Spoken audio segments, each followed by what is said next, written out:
Okay, welcome to today's showcase. We're on number 86, I believe, and we have a ton of stuff to go over. Actually, so much that I couldn't fit it all in today's showcase, so there's going to be some rollover next time with some stuff that I'm pretty happy about. Obviously, we won't be going over that today, though, so I'm just going to focus on what we do have ready to go. The first of which is crafting things, or rather, I should say, most of which is crafting things. It's quality of life stuff, new features, new everything, really. Everything has been revamped or refurbished. Not rebuilt, but it's definitely been upgraded and made to look a lot better, in my opinion. So all of that I'm really happy with, and all of that I'm really excited to show off. That's going to be the majority of this video, and then towards the end we're going to go over some of the new tile sets, some of the new objects, props, so on and so forth. That's going to be the minority of the video, probably 4 or 5 minutes, but either way, it's still more than enough, I think, to show off some new assets. Whatever the case, I am going to go ahead and explain ahead of time some of the new things coming to crafting.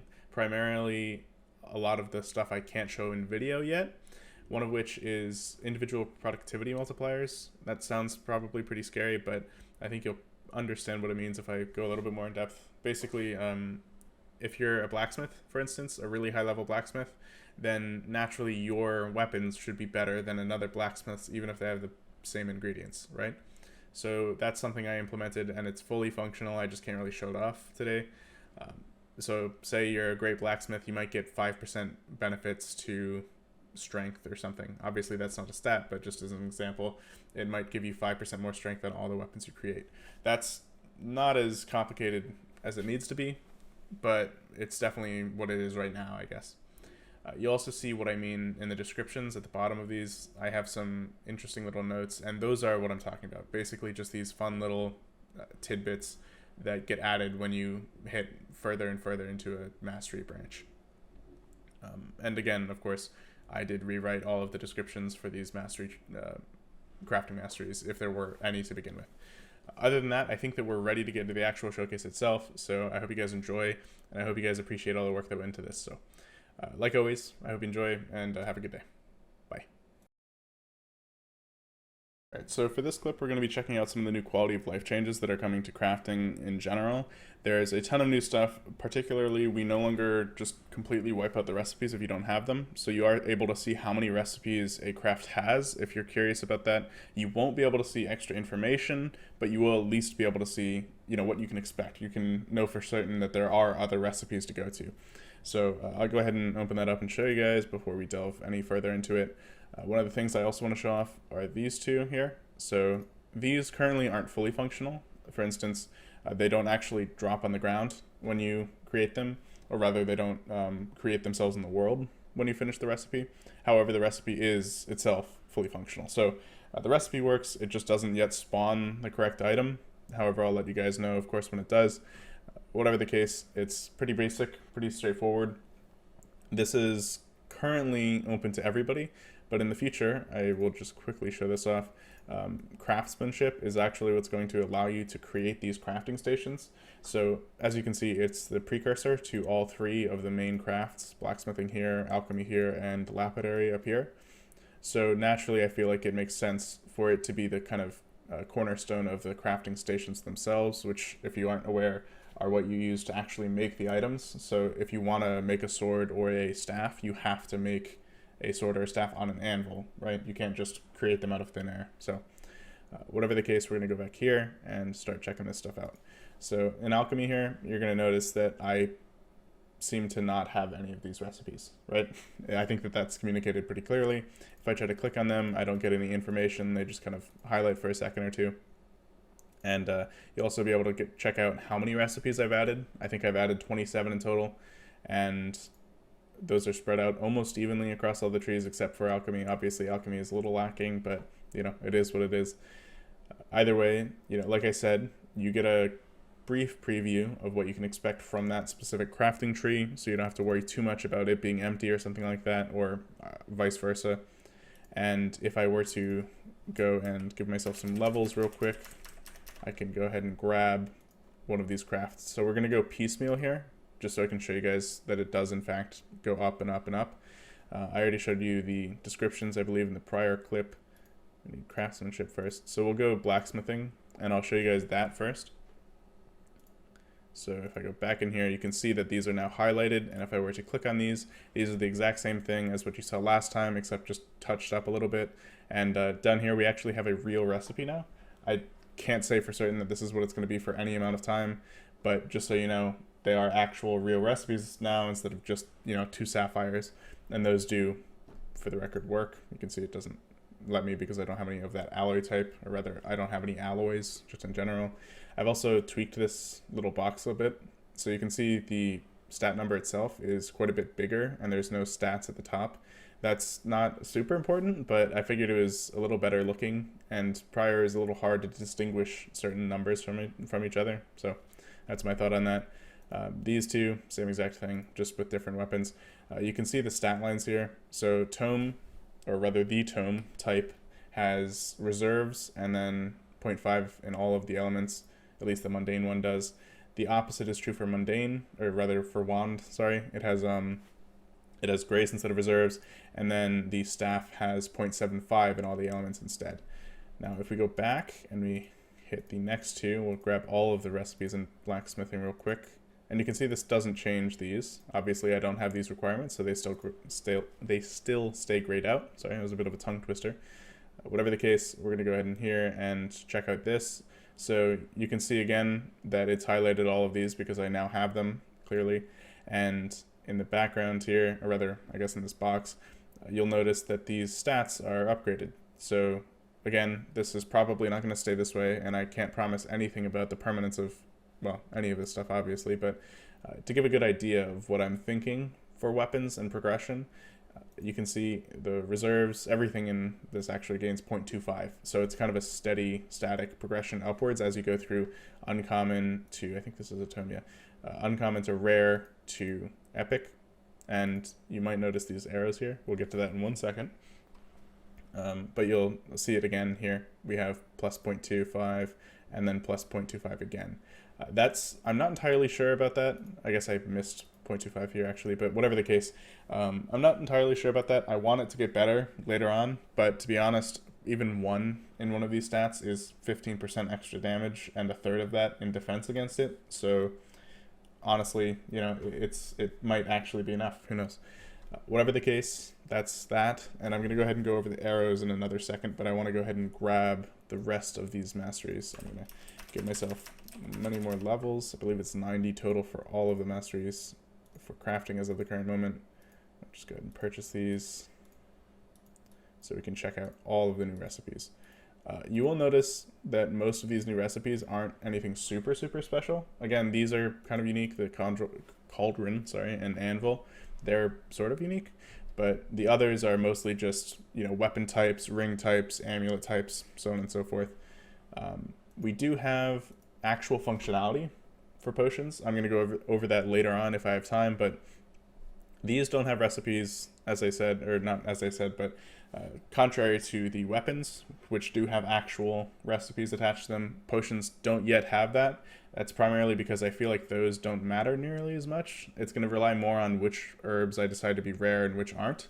But either way, they now have functions. So most of these, except for excluding bottled insensibility, they all have functions. So talking heads works, pilferage works, potion of corrosion works, cultivated fungus works. Cultivated fungus has been modified a little bit. I think I'm going to go back on that, but right now it's just a lump sum of damage instead of a damage over time effect. If we go in lapidary, you'll be able to see this too. We have grind geode, which previously was a it cycled through these icons, and I'll again go over that in a second. I want to push that off so it's a little more compartmentalized, but currently now you can see it doesn't cycle through those. That's something I might change, but it's just something I wanted to mention regardless. We have rings. The right half here is rings and the left half is amulets. You can see that they also have stats. These are all the same. These don't have progression yet, but they do have at least a somewhat believable recipe. The left half are amulets, or is amulets. They currently don't have icons though. I haven't had them done yet, so once we do get icons for amulets, we'll have them implemented here, obviously. And that, if you weren't aware, is going to be the kind of big thing for lapidary, or lapidarists, I suppose. Blacksmithing is weapons and, in the future, armor, whereas lapidary is rings and amulets, and both of those are going to play huge roles in combat and actually helping you become someone who does damage, frankly. Either way, I think that's everything, so I can go ahead and show you the icons. If we go up here, previously the way this worked was we had its cycle, so if you wanted to get this wand, for instance, it would just give you the base icon, the first icon in the list. You'd never be able to get maybe this icon. So as you can see, you can click through them. This one's a little off center here, but if I go here, you'll see, yep. Again, previously this cycled instead of allowing you to flip through them instead. So I changed that, and now if I were to make this book right now, if I hit craft with all of the requisite materials, it would create a book with this specific icon. So that's just something to keep in mind. You're allowed to basically choose your own book icon, and that might change in the future, I'm not sure. But as you can see, all of these, except for the lower tier ones like Uncommon and Mundane, have their own icons, which I think is pretty cool. The rings also have their own icons except for Rare. I believe there's 3 for Uncommon, 4 for Epic, and 2 for Mundane. We'll work on getting 1 for Rare. I just felt like a recolor wouldn't really work very well for this one, but whatever the case. I think that's pretty cute. I'm actually a super big fan of that. I'm very happy with how that turned out. And even though it's probably not going to come in much use for alchemy, because alchemy doesn't really need different item icons, it's still a cool feature, in my opinion, especially because people always want to customize their weapons and so on and so forth. So I'm happy about that. I hope you guys are too. I know that this is a lot of information to take in at once. It's probably going to be the main clip of the video, but still, it's a ton of stuff, you know, so it's worth that time, and it's worth, honestly, the depth of the crafting system. I'm super excited for how much work we're getting done in that regard, or how much work I'm getting done in that regard, I suppose. Either way, I hope you guys enjoy, and I hope that I managed to get some more clips in this video aside from this one. Enjoy. So this clip is not going to be super mechanics focused, but I was debating between either showing off some of the new icons and showing off some of my processes that I've been putting in place for crafting, but I figured a speedrun of crafting was less interesting than this stuff. So I figured, you know, whatever, this is also probably a little bit easier to show off quickly, so we're going to go through that real fast, considering how long that other clip took, but whatever the case, I think it's still good stuff. What you're seeing below me right now is our path icon. This is something I wanted to get right pretty well, obviously. I sent the artist a reference, an initial reference, for those of you that are concerned, and then I sent another reference from Eternia, and I said that I prefer the border of those tiles, and I love this artist, but there is a little bit of a language barrier, so I recognize they're a little bit too close to Eternia's sprite. That's something I'm going to be fixing in the future. I recognize it's a thing, don't worry. Whatever the case, I did get these little alternate icons here, so you can see there's some embedded crystals and cracks and things like that, as well as moss, etc. That's all intended. I wanted to have those randomly generate, so whenever I load up the map, if I wanted to, and to take another 30 seconds, I could reload this map and it would have a completely different pattern. These are also, they have an amount of procedural noise added to them. It's not a huge amount, but it helps them stay coherent, so you can see they kind of stay clumped up together. So the crystals will tend to be around crystals, the moss will tend to be around crystals, and then the cracks will just be wherever, because I feel like that's for the best, you know. You'll also notice a couple things. The furnace, I think you've already seen in the clips, either from before or from a different showcase. Either way, you definitely haven't seen this mint before. This mint is really cool looking. However, you will notice one thing, and that's probably that it's a little too high tech. I ask that you guys forgive that, because the mint isn't actually going to be a thing people are using extensively or at all until later on in the game, you know, as it progresses. So it's not going to be a huge deal, even though it is a little bit, you know, high tech looking. I can always get it adjusted and make it look wooden, of course. Whatever the case, I'm really happy with how it turned out. It's really hard, surprisingly, to find a decent picture of a mint online. So, you know, it's cool with me, I guess, is my way of saying it. Anyway, we also have some new props. So the bed you've already seen before, but I kept it here just because some people might not remember it. We also have some new chairs. So we have each direction of the chairs. We have tables over here. You can run across them right now because these are currently generated via the icon states of the tables, not via the actual objects themselves.